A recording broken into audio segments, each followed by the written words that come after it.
मैं आपको कह रहा हूं, आज जो खुलासे आए, पिछला इलेक्शन रिग्ड था, पिछला इलेक्शन मैनेज था, इन्होंने इलेक्शन को रिग किया था, मैनेज किया था। ते कभी नहीं चाहते थे कि ट्रंप आए। हद होती है डेमोक्रेट्स की, हद होती है मतलब ओबामा की।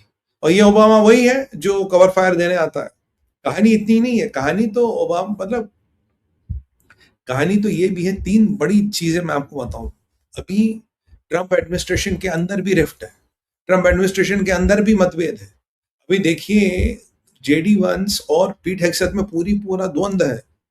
जेडी वंस दबे लफ्जों में कह रहा है कि, और देखिए कब, कांग्रेशनल हियरिंग से ठीक पहले कह रहा जो पीट हेग्सेथ वॉर का अपडेट देता, जो पीट हेग्सेथ वॉर के बारे में कहता, हमें डाउट है। दबे लफ्जों में, बहुत बहुत कायदे से, हमें डाउट है कि यह सच है। क्या ऐसी अमेरिका की अचीवमेंट्स है? क्या ऐसा अमेरिका ने किया है? क्या इतना अमेरिका अचीव कर पाया है? या पीट हेग्सेथ प्रेसिडेंट को झूठ बोल रहा है और अमेरिका को झूठ बोल रहा है अपने वॉर मोटिव्स पूरे करने के लिए? भाई पीट हेग्सेथ की वॉर तो है नहीं।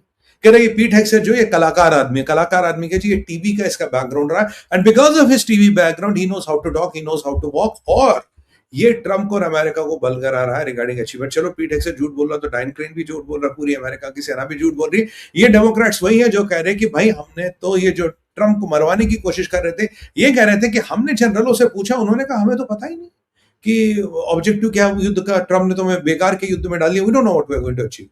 और जबकि ईरान की पुंगी बंद है, ईरान की पुंगी पे भी बंद आता हूं। अब यहां पे इतना बड़ा विवाद खड़ा किया जा रहा है अमेरिका की युद्ध मशीन को, अमेरिका की युद्ध कौशल को लेके, अमेरिका सेना को लेके। अमेरिकन सेना झूठ बोल रही है। और यहां भारत में जब ये लोग कहते हैं कि ऑपरेशन सिंदूर का प्रूफ लाओ, तो आप हैरान होते हैं। कह रहे यार ऑपरेशन सिंदूर का प्रूफ लाते तो विपक्ष मानती है, तो अपने लोग मार रहे हैं। ये जेडी वंस को लेके मैं इंक्रीजिंगली संदिग्ध हो रहा हूं, ये आदमी क्या चाहता है? पाकिस्तान ये जाता, पाकिस्तान कूदने की मजबूरी इसको है।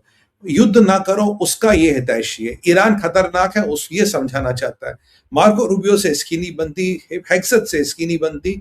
पाकिस्तान ये कूद के जा रहा था, मोहम्मद गिलाबाफ से ये मीटिंगें कर रहा था, पाकिस्तानियों ने इसको फंसा। पाकिस्तान ने कहा जेडी वंस को ला, तब मीटिंग होगी। और गिलाबाफ कह रहा अगर जेडी वंस आएगा तभी बात करूंगा, नहीं तो बात करूंगा। वहां जाके इसने वो 20 साल 5 साल का विंडो खोला जो ट्रंप ने बिल्कुल मना कर दिया। और जब ट्रंप पे अटैक हुआ, ये भीगी बिल्ली बना पड़ा था और इसको स्पेशल फोर्सेस ने निकाला, ये ऐसे हक्का बक्का रह गया था।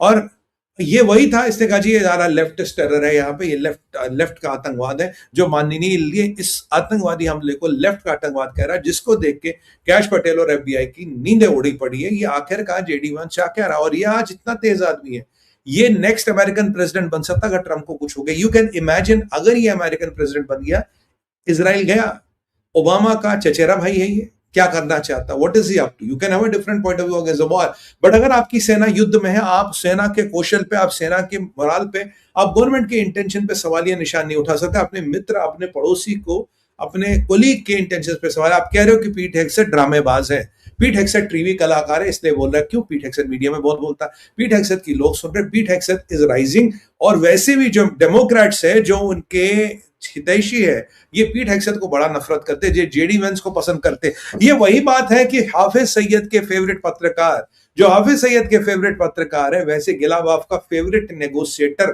किससे नेगोशिएट करेगा? उसको, गिलाबाफ को, आपके अराची को डर लगता है विटकॉफ से और कश्नर से, but he love JD Vance. ऐसा क्यों? लेफ्टिस्ट टेरर है, ऐसा क्यों? मतलब आखिर क्या हो रहा है? और ये सारा कांग्रेशनल हियरिंग से ठीक पहले कि पीट हेग्सेथ और ट्रंप झूठ बोल रहा है। और कहानी क्या हो रही है? अब अगर आगे चले तो what is this man up to? देखो मार्को रूबियो वैसे आगे, जो रिपब्लिकन्स के डोनर्स है, कहते हैं अगले प्रेसिडेंशियल नॉमिनी अगर कोई होगा ट्रंप के बाद, वो मार्को रूबियो होगा, जेडी वंस नहीं होगा। और याद करिए भारत के साथ जो ट्रेड डील थी, भारत के साथ जो काफी समीकरण थे जो बिठाने थे, भारत की ट्रेड डील का भी अपोजिशन इसने करा था। टीसी टकर कार्लसन जो जिसने इसको बनाया वो उसके पीछे था। पीटर नवेरो आज तो उसका भूत भी नहीं दिखता। लुटनिक की लुटिया डूब गई, उसके बाद लुटनिक नहीं दिखता। और भारत की ट्रेड डील आप जान रहे हो रही, भारत कुछ महीनों में माता रानी की कृपा से अक्टूबर में हम ट्रेड डील साइन भी करेंगे। इन सब लोगों ने हर संभव कोशिश की इसको डुबाने की। अब ये कहानी चल रही है, यहां अंदर विवाद है। और अगर मैं आपको बोलूं इस सब के बीच में मेरे सुनने में क्या आ रहा, जो सब दुनिया सुन के हैरान हो गई, सब ईरान ने पेंटागन को हैक कर दिया। ईरान के हैकरों ने पेंटागन को हैक कर लिया, पेंटागन से डाटा ब्रीच कर लिया। और जो यूएस मरीन्स डिप्लॉयड है मिडल ईस्ट में, उनका डाटा टेलीग्राम ऑफिस चैनलों पे छाप दिया। अब वो क्लेम कर रहे, कुछ कर रहे 2000 डाटा पॉइंट्स, कुछ कर रहे 2500 डाटा पॉइंट। मैं कह रहा हूं उससे ज्यादा भी डाटा पॉइंट लीक हो गया होगा। क्या पेंटागन में ब्रीच हुआ है, ये भी नाटक है क्या? ये भी कॉन्स्पिरेसी थ्योरी है क्या? ये भी ट्रंप ने इलेक्शन जीतने के लिए की? अब देखिए टेलीग्राम ग्रुप पे ये मरीन यहाँ डिप्लॉयड है, ये उसका नाम पता, इन मरीनों के मोबाइलों पे व्हाट्सएप मैसेज आ रहे हैं कि भाई तुम्हारा तुम पे नजर है, तुम्हें ठोक देंगे। और अब ये जो हैकर्स है, ये इनका नाम है कुछ हंजाला, ये कह रहा है कि हमने इनके घर परिवारों का भी एड्रेस निकाला, हमें इनके घर भी पता है, इनका परिवार भी पता है। यानी कि मोटा मोटा ये देखिए, एक मरीन है टॉम एडवर्ड करके, मैं इमेजिनरी एक नाम बता रहा हूँ। टॉम एडवर्ड वर्जीनिया में कहाँ रहता है? टॉम एडवर्ड ब्रुकलिन में कहाँ रहता है? उसकी बीवी बच्चे, उसके माँ बाप क्या करते हैं, उसकी बीवी कहाँ पढ़ाती है, उसका बच्चा किस स्कूल में जाता है, ये इंफॉर्मेशन भी अवेलेबल है। और यहाँ ट्रंप पे वॉशिंगटन डीसी के अंदर एक होटल में अटैक होके अटैक करा था, और मरीनों के घर का, इनके बीवी बच्चों का काला चिट्ठा इनके पास है। इसको लेके जेडी वंस कुछ नहीं बोल रहे, इसको लेके करप्ट डेमोक्रेट्स कुछ नहीं बोल रहे, बट ये कह रहे कि भाई बहुत बड़ा लफड़ा हुआ, बहुत बड़ा लफड़ा हुआ। अब हेक्सत की अगर आप वॉर हेयरिंग सोचेंगे, हेक्सत को कह रहे हैं कि तुमने अमेरिकन सेना को क्वागमायर में डाला है। कहता है यार तुमने 20-20 साल की लड़ाइयां लड़ी, 19-19 साल की लड़ाइयां लड़ी है, दो महीने की लड़ाई जिसमें भी लगभग पिछले 10-15 दिन से सीज फायर चल रहा, how is America into a quagmire? क्या क्वागमायर है? वी हैव अचीव्ड, हमने ये अचीव किया, हमने ये अचीव किया। कह रहे तुम इसको मिलिट्री अचीवमेंट मान, तो कह रहा नहीं तो किसको मिलिट्री अचीवमेंट मानू? कह रहा कि ईरान आज घुटनों पे, क्या उसको मैं मिलिट्री अचीवमेंट नहीं मानू? नहीं, हम इसको मिलिट्री अचीवमेंट नहीं मानेंगे। ईरान की इकोनॉमी हमने बर्बाद कर दी, इसको मिलिट्री अचीवमेंट नहीं मानू, मिलिट्री अचीवमेंट नहीं है।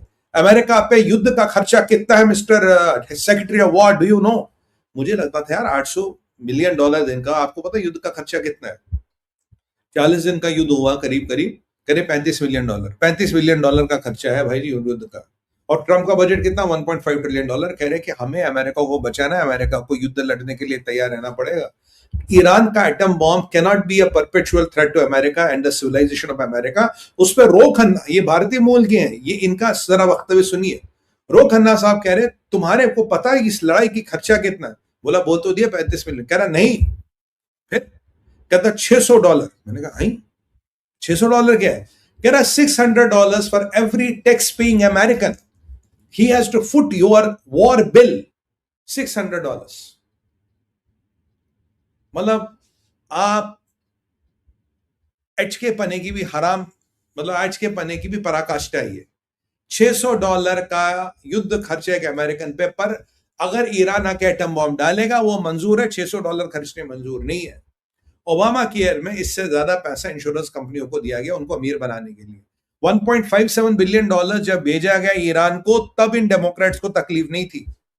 जब ईरान का $80 बिलियन अनफ्रीज किया बरकत ने, तब इनको तकलीफ नहीं। कहता $600 का हम ये नहीं आपको करने देंगे, बहुत बड़ा खर्चा है।